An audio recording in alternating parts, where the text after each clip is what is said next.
William Shakespeare ने अपने पूरे जीवन काल में कई सारे नाटक लिखे और उन्हीं नाटकों में एक महान नाटक है रोमियो एंड जूलियट, जिसे इस दुनिया के हर एक उस इंसान ने जो पढ़ने का शौकीन होता है जरूर पढ़ा होगा।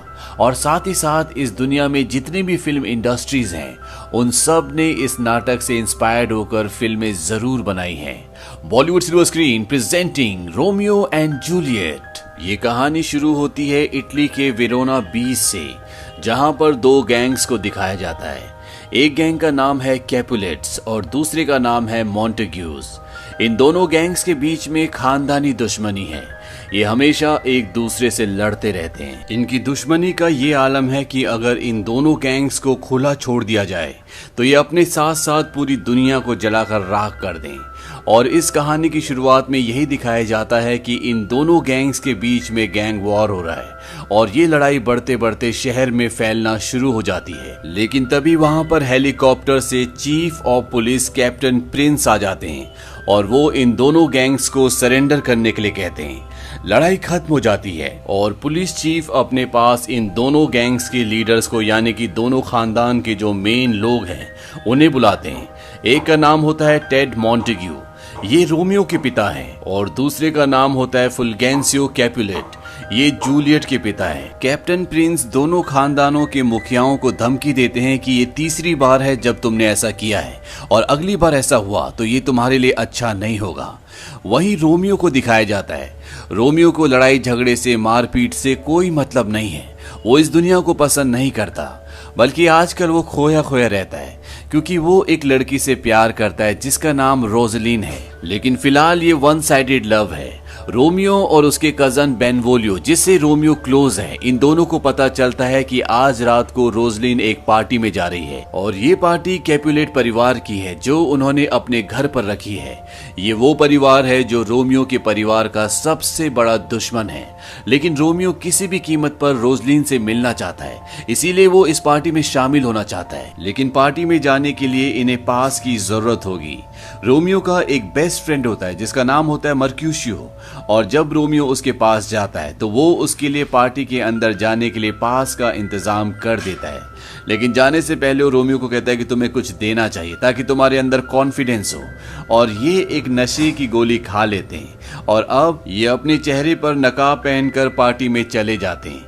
पार्टी में ये एंजॉय करते हैं, लेकिन रोमियो ने जो नशे की गोली खाई होती है उसका असर उसके दिमाग पर हो रहा होता है, इसीलिए वॉशरूम जाकर अपने फेस को धोता है। और जब वो वहां से वापस आता है तो वो देखता है कि वहां पर एक बहुत बड़ा मछली का बहुत सुंदर एक्वेरियम होता है और वो उसे देखना शुरू कर देता है। रोमियो को ये बहुत पसंद आता है और तभी वो देखता है कि मछली के एक्वेरियम के दूसरी तरफ एक लड़की है और ये जूलियट होती है। जूलियट भी रोमियो को देखती है और ये दोनों एक दूसरे को देखकर स्माइल करते हैं। इन दोनों को एक दूसरे की असलियत का नहीं पता, लेकिन यहाँ पर इन दोनों को लव एट फर्स्ट साइट हो जाता है। रोमियो जूलियट से बात करना चाहता है, लेकिन इससे पहले कि वो एक्वेरियम की दूसरी तरफ जाता, वहां पर जूलियट की नर्स आती है जिसने जूलियट को बचपन से पाला है, जो उसके लिए उसकी माँ से भी बढ़कर है। वो उसे वहां से ले जाती है। दरअसल इस पार्टी में आज एक लड़का भी आने वाला है जो यहाँ के गवर्नर का बेटा है, जिसका नाम पेरिस है, और जूलियट की फैमिली ये चाहती है कि जूलियट की शादी पेरिस से हो जाए, इसीलिए वो चाहते हैं कि जूलियट पेरिस के साथ वक्त बिताए। रोमियो पार्टी में जूलियट को ढूंढना शुरू कर देता है और वो देखती है कि वो वहां पर एक लड़के के साथ डांस कर रही है। इस लड़के का नाम पेरिस है। ये वही है जिसके साथ जूलियट की फैमिली उसकी शादी करवाना चाहती है। जूलियट ने यहाँ पर परी की एक खूबसूरत ड्रेस पहनी होती है। हालांकि जूलियट पेरिस के साथ डांस जरूर कर रही होती है, लेकिन उसका पूरा ध्यान रोमियो की तरफ होता है और रोमियो भी लगातार उसे देखता रहता है। और जब जूलियट पार्टी में अकेली खड़ी होती है तो चारों तरफ रोमियो को ही ढूंढ रही होती है और रोमियो भी उस तक पहुंच जाता है। वो उसका हाथ पकड़कर उसे अपनी तरफ खींचता है और उसके हाथ पर किस करता है। इसके बाद ये दोनों बातें करना शुरू करते हैं और इन दोनों को एहसास है कि ये एक दूसरे से अब प्यार करते हैं। ये दोनों लिफ्ट में चले जाते हैं और वहां पर पहली बार ये दोनों एक दूसरे को किस करते हैं। हालांकि जूलियट की मॉम उसे ढूंढ रही होती है क्योंकि वो चाहती है कि वो पेरिस के साथ वक्त बिताए, लेकिन जूलियट को अब उससे कोई मतलब नहीं है। वो रोमियो के साथ वक्त बिताना चाहती है, लेकिन तभी वहां पर जूलियट की नर्स आ जाती है जो उसके लिए उसकी माँ की तरह है, और वो जूलियट को अपने साथ वहां से ले जाती है। और जब जूलियट सीढ़ियों से ऊपर जा रही होती है तो रोमियो देखता है कि वो कैपुलेट परिवार के साथ है, और वो यहाँ पर समझ जाता है कि जूलियट कैपुलेट परिवार की बेटी है, और उसके होश उड़ जाते हैं क्योंकि चाहे दुनिया इधर की उधर हो जाए, वो जूलियट के साथ कभी भी अपना रिश्ता आगे नहीं बढ़ा सकता। रोमियो जब इन्हीं ख्यालों में खोया होता है तभी वहां पर उसका दोस्त मर्क्यूशियो आता है और वो उसे वहां से ले जाता है। ये सब के सब यहाँ से निकल जाते हैं, लेकिन रोमियो के दिमाग से जूलियट बिल्कुल भी नहीं निकल रही होती। इसीलिए रोमियो एक बार फिर से चुपके से दीवार के ऊपर चढ़कर जूलियट के घर में एंटर कर जाता है, और जब वो ऊपर छत पर जाता है तो वो देखता है कि वहां पर जूलियट होती है, और जूलियट रोमियो के बारे में ही सोच रही होती है, वो अपने आप से बातें कर रही होती है। और जूलियट को भी अब रोमियो की असलियत का पता है। उसे पता है कि वो मॉन्टेग्यू परिवार का लड़का है जो उनके सबसे बड़े दुश्मन है, लेकिन जूलियट के दिमाग से भी रोमियो निकल नहीं रहा होता। और तभी रोमियो उसके पीछे से आता है जिससे जूलियट डर जाती है, और ये दोनों के दोनों स्विमिंग पूल के अंदर गिर जाते हैं। हालांकि ये दोनों आज पहली बार मिले हैं, लेकिन इन दोनों को ऐसा लगता है जैसे सदियों से एक दूसरे को जानते हैं, जैसे एक दूसरे के लिए बने हों, और ये एक दूसरे के प्यार में खो जाना चाहते हैं। इन दोनों को कोई परवाह नहीं कि ये किन खानदानों से बिलोंग करते हैं, बस ये एक दूसरे के होना चाहते हैं। रोमियो इसके बाद चर्च के फादर के पास जाता है जिन्हें वो बचपन से जानता है, और वो फादर को कहता है कि उसे जूलियट से प्यार हो गया है और वो उससे शादी करना चाहता है। फादर उसे कहते हैं अभी कुछ वक्त पहले तुम कैरोलाइन से प्यार करते थे। वो कहता है कि वो सिर्फ मेरा बचपना था, वो मेरी जिद थी, लेकिन जूलियट मेरा प्यार है। फादर उसे कहते हैं कि इतना तेज चलना अच्छी बात नहीं है, लेकिन रोमियो अब जूलियट से शादी करना चाहता है। वहीं जब रोमियो अपने दोस्तों के साथ बीच पर होता है, वहां पर जूलियट की नर्स आती है, और जूलियट की नर्स को रोमियो कहता है कि मैं जूलियट से मिलना चाहता हूं, मैं उसे चर्च में मिलूंगा और हम दोनों शादी कर लेंगे। इस बात से उसकी नर्स भी खुश होती है क्योंकि वो जानती है कि जूलियट भी रोमियो से प्यार करता है। और जब नर्स घर पर पहुंचती तो जूलियट को बताती है कि वो बहुत सुंदर है, हैंडसम है और दिल का बहुत अच्छा है, और सबसे बड़ी बात कि वो एक सच्चा इंसान है, और वो फादर लॉरेंस के चर्च में आज तुमसे मिलना चाहता है और वहां पर वो तुमसे शादी करेगा।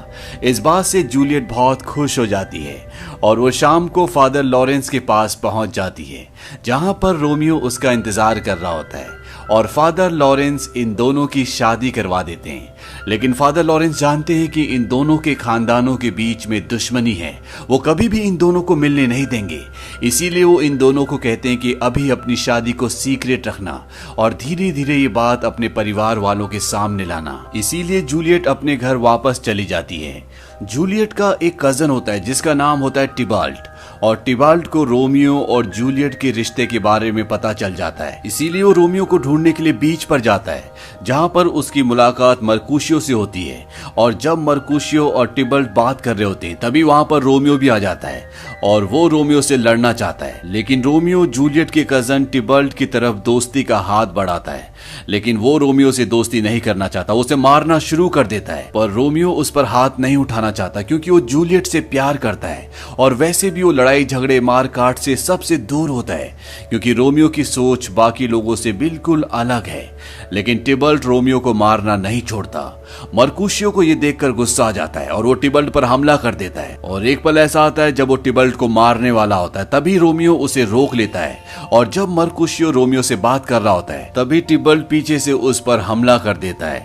मर्कुशियो बुरी तरह से जख्मी है। टिबाल्ट यहां से भाग जाता है, और अब मर्कुशियो अपनी जिंदगी की आखिरी सांसें ले रहा है, और मरने से पहले वो दोनों खानदानों को अपनी बद्दुआएं देता है कि तुम दोनों के खानदान बर्बाद हो जाए, क्योंकि इन दोनों ने अपनी दुश्मनी के चलते कई लोगों की जान ली होती है। मर्कुशियो रोमियो की गोद में अपना दम तोड़ देता है। इस बात से रोमियो पूरी तरह से डिस्टर्ब हो जाता है क्योंकि वो उसका सबसे अच्छा दोस्त था। वो टिबाल्ट का पीछा करता है और टिबाल्ट को गोली मार देता है, और इस तरह से रोमियो के हाथ से जूलियट के कजन टिबाल्ट की मौत हो जाती है। और अब जूलियट का पूरा परिवार उस जगह आता है जहां पर टिबाल्ट की डेड बॉडी है, दरअसल टिबल्ट जूलियट की मॉम के सगे भाई का बेटा है और इस बात से जूलियट का पूरा परिवार अब टूट चुका है। वो किसी भी तरह से रोमियो को खत्म करना चाहते हैं और यहाँ पर जब चीफ पुलिस कैप्टन प्रिंस आते हैं तो उन्हें पता चलता है कि टिबल्ट ने रोमियो के दोस्त को मारा और गुस्से में आकर रोमियो ने भी टिबल्ट को मार दिया। और वो यहाँ पर अनाउंसमेंट करते हैं कि जैसे ही रोमियो को देखा जाएगा वो उसकी जिंदगी का आखिरी पल होगा, उसे इस जगह से निकाला जाता है, यानी कि उसे इस जगह से बैनिश कर दिया गया है और अगर वो इस जगह से चला गया तो हमेशा के लिए उसे जूलियट से भी दूर जाना पड़ेगा। रोमियो चर्च के फादर के पास छुपा होता है और उन्हें बताता है कि मुझे शहर से निकाल दिया गया है, यानी कि उसे बैनिश कर दिया गया है। फादर उसे कहते हैं कि इस वक्त तुम्हारा यहाँ से चले जाना ही ठीक होगा और जब यहाँ पर सब कुछ ठीक हो जाए तब तुम वापस आ जाना। तभी यहाँ पर जूलियट की नर्स भी आ जाती है और वो रोमियो से कहती है कि सब कुछ खत्म हो चुका है, किसी की मृत्यु, कत्ल, किसी भी रिश्ते का अंत होती है। रोमियो कहता है कि जूलियट ने क्या कहा। वो बताती है कि जूलियट ने कुछ नहीं कहा, वो बस रो रही है। और अब रोमियो जूलियट से मिलना चाहता है, इसीलिए रात को वो उसके घर पर जाता है। हालांकि रोमियो ने जूलियट के कजन का कत्ल किया है, लेकिन जूलियट जानती है कि रोमियो ऐसा इंसान नहीं है और अब ये दोनों पति पत्नी भी है। जूलियट जब रोमियो को देखती है तो ये दोनों एक दूसरे के गले लग जाते हैं। ये पूरी रात एक दूसरे के साथ ही रहते हैं और सुबह जब जूलियट की मॉम कमरे में आने वाली होती है तो रोमियो को यहाँ से जाना पड़ता है और इस सब में जूलियट की नर्स इन दोनों का साथ देती है। जूलियट की मॉम कमरे में आने के बाद जूलियट को बताती है कि तुम्हारी शादी पेरिस के साथ तय हो चुकी है और थर्सडे को तुम दोनों की शादी चर्च में हो जाएगी और इन दोनों की शादी उसी चर्च में है जहां पर रोमियो और जूलियट ने शादी की थी। इस बात से जूलियट पूरी तरह से परेशान हो जाती है। वो अपने पिता को समझाने की कोशिश करती है कि वो पेरिस से शादी नहीं कर सकती, लेकिन उसके पिता उसकी एक बात नहीं सुनते। वो कहते हैं कि तुम चाहो या ना चाहो तुम्हें ये शादी करनी होगी। जूलियट अपनी मॉम से कहती है क्या आप मेरी शादी को 1 महीना और लेट नहीं करवा सकती, लेकिन जूलियट की मॉम चाहकर भी उसकी मदद नहीं कर सकती क्योंकि वो जानती है कि जूलियट के डैड उसकी बात कभी भी नहीं सुनेंगे। अब जूलियट पूरी तरह से परेशान है। रोमियो भी इस शहर से बाहर जा चुका है क्योंकि अगर उसे इस शहर में पुलिस ने देख लिया तो उसे गोली मार दी जाएगी क्योंकि पुलिस ने उसे इस शहर से बैनिश कर दिया है। अगली सुबह जूलियट फादर लॉरेंस के पास जाती है जिन्होंने इन दोनों की शादी करवाई थी। वहां पर रोमियो की गन भी होती है और वो रोमियो की गन उठाकर अपने सर पर लगा लेती है। वो कहती है कि मैं अपनी जान दे दूंगी। फादर उसे समझाते हैं। वो कहते हैं कि मेरे पास एक तरीका है जिससे तुम और रोमियो हमेशा के लिए एक दूसरे की हो जाओगे। वो उसे पॉइजन की एक शीशी देते हैं और वो कहते हैं कि रात को सोने से पहले इसे पीकर सो जाना और सुबह जब लोग तुम्हारे कमरे में आएंगे तो सबको ये लगेगा कि तुम मर चुकी हो, लेकिन तुम एक गहरी नींद में रहोगी और 24 घंटे के बाद तुम्हारी नींद खुल जाएगी और जब तुम्हें दफनाने से पहले चर्च में रखा जाएगा तो इसी बीच में रोमियो को एक लेटर लिखूंगा कि वो तुम्हें यहाँ आकर ले जाए और तुम्हारे होश में आने के बाद तुम दोनों यहाँ से हमेशा के लिए कहीं दूर चले जाना। और फादर उसे वो नींद की दवा देते हैं। जूलियट अब खुश है क्योंकि उसे उम्मीद है कि अब वो और रोमियो हमेशा के लिए एक हो जाएंगे और जूलियट ऐसा ही करती है। वो रात को सोने से पहले उस दवा को पी लेती है और सुबह उसके बेड पर उसे दिखाया जाता है कि जूलियट पूरी तरह से अचेत है, यानी कि दुनिया की नजरों में वो मर चुकी है और उसकी बॉडी को चर्च ले आया जाता है जहां पर सभी उसको श्रद्धांजलि देने के लिए आते हैं। और यहाँ पर रोमियो का एक दोस्त भी आता है और वो देखता है कि जूलियट मर चुकी है। वहीं दूसरी तरफ दिखाया जाता है कि पोस्टमैन उस लेटर को जो फादर ने रोमियो के लिए लिखा था, जिस पर पूरा प्लान लिखा हुआ है, वो उसके पते पर देने के लिए जाता है, लेकिन उस वक्त रोमियो वहां पर नहीं होता। इसीलिए पोस्टमैन वहां पर एक मैसेज छोड़ जाता है कि तुम्हारा लेटर पोस्ट ऑफिस में है, इसे आकर ले जाना। दरअसल जिस वक्त पोस्टमैन आया होता है वो अपनी वैन के दूसरी तरफ होता है। पोस्टमैन उसे नहीं देख पाता और ना ही रोमियो पोस्टमैन को देख पाता है और वो मैसेज छोड़ जाता है कि तुम्हारा लेटर पोस्ट ऑफिस में है, उसे वहां से कलेक्ट कर लेना। लेकिन रोमियो को ये मैसेज मिलता ही नहीं है और अब रोमियो के पास उसका वो दोस्त पहुंच जाता है जिसने चर्च में जूलियट की डेड बॉडी को उसके परिवार वालों को, उसके रिश्तेदारों को श्रद्धांजलि देते हुए देखा था। और वो रोमियो को बता देता है कि जूलियट अब इस दुनिया में नहीं रही रोमियो इस बात से पूरी तरह से टूट जाता है। वो बहुत रोता है, वो चीखता है, चिल्लाता है और अपनी गाड़ी निकालकर शहर की तरफ निकल पड़ता है। यहीं पर एक पुलिस वाला होता है जो कैप्टन प्रिंस को ये बता देता है कि रोमियो शहर के अंदर दाखिल हो रहा है और उसका शहर के अंदर आना मना है।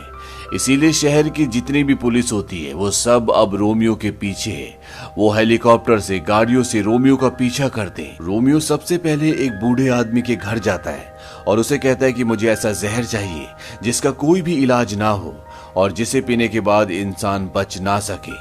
बदले में वो उस बूढ़े आदमी को बहुत सारे पैसे देता है। वो रोमियो को जहर दे देता है और रोमियो पुलिस से बचता बचाता चर्च तक पहुंच जाता है और चर्च के अंदर जाकर वो दरवाजा अंदर से बंद कर देता है। वो देखता है कि सामने जूलियट की डेड बॉडी पड़ी होती है। चारों तरफ कैंडल्स जल रहे होते हैं और वो जूलियट की डेड बॉडी के पास जाता है। वो जूलियट को देखकर बहुत रोता है। उसे कहता है कि तुम मेरी पत्नी हो, मैं तुमसे बहुत प्यार करता हूँ। और वो जूलियट को किस भी करता है और इसके बाद वो उस जहर की शीशे को अपने होठों से लगाता है और तभी जूलियट की आंखें खुल जाती है। जूलियट उसके गाल पर हाथ लगाती है लेकिन तब तक वो जहर पी चुका होता है और रोमियो जूलियट को जिंदा देखकर पूरी तरह से हैरान हो जाता है। वो कहता है सब क्या है और तभी जूलियट रोमियो के हाथ में जहर की शीशी देखती है और वो समझ जाती है कि रोमियो ने जहर पी लिया। वो देखती है उसमें एक भी बूंद जहर नहीं है। वो कहती तुमने सारा जहर पी लिया। वो रोमियो के होठों पर किस करती है ताकि उसके होठों पर जो जहर लगा है वो उसकी बॉडी के अंदर चला जाए और वो भी रोमियो के साथ यहाँ पर दम तोड़ दे। लेकिन ऐसा कुछ भी नहीं होता। रोमियो अपनी जिंदगी की आखिरी सांसें ले रहा है और जूलियट को कुछ समझ नहीं आता कि उसे क्या करना चाहिए और तभी उसे रोमियो की गन दिखती है और वो उस गन को उठा लेती है और अपने आप को गोली मार देती है। और इस तरह से रोमियो और जूलियट जो जीते जी इस दुनिया की वजह से एक नहीं हो पाए, लेकिन अब जिस दुनिया में वो चले गए हैं वहां उन दोनों को कोई भी जुदा नहीं कर सकता। रोमियो और जूलियट ने एक दूसरे के लिए, अपने प्यार के लिए एक दूसरे की बाहों में दम तोड़ दिया। अगली सुबह यहाँ इन दोनों के परिवार वाले आते हैं। उनकी आंखों में एक दुख है, एक पश्चाताप है। कैप्टन प्रिंस इन दोनों परिवार वालों को कहते हैं कि देखो तुम्हारी नफरत क्या लेकर आई। वो दोनों प्यार करने वाले तुम्हारी इस नफरत भरी दुनिया से हमेशा के लिए किसी और दुनिया में चले गए, लेकिन तुम्हें अभी इसी दुनिया में रहना है और जिंदगी भर तुम्हें इसका पश्चाताप होगा। और दोनों परिवार वालों की आंखों में वो पश्चाताप, वो दुख दिखता भी है। और इसी दुखद अंत के साथ ये कहानी खत्म हो जाती है। विलियम शेक्सपियर का नाटक जिसका नाम रोमियो और जूलियट है, उनका एक बहुत ही प्रसिद्ध नाटक है जो उन्होंने 16वीं शताब्दी के अंत में लिखा था और आज 21वीं शताब्दी में भी ये नाटक उसी तरह से लोगों को रोमांचित करता है जिस तरह से उस वक्त किया करता था। तो ये थी पूरी कहानी रोमियो और जूलियट की। ये फिल्म सन 1996 में रिलीज हुई थी। IMDb पर इसकी रेटिंग है 6.7। इस फिल्म का बजट था $15 मिलियन और बॉक्स ऑफिस पर इसने कमाई की थी $152 मिलियन की। उम्मीद करते हैं कि ये कहानी आपको पसंद आई होगी।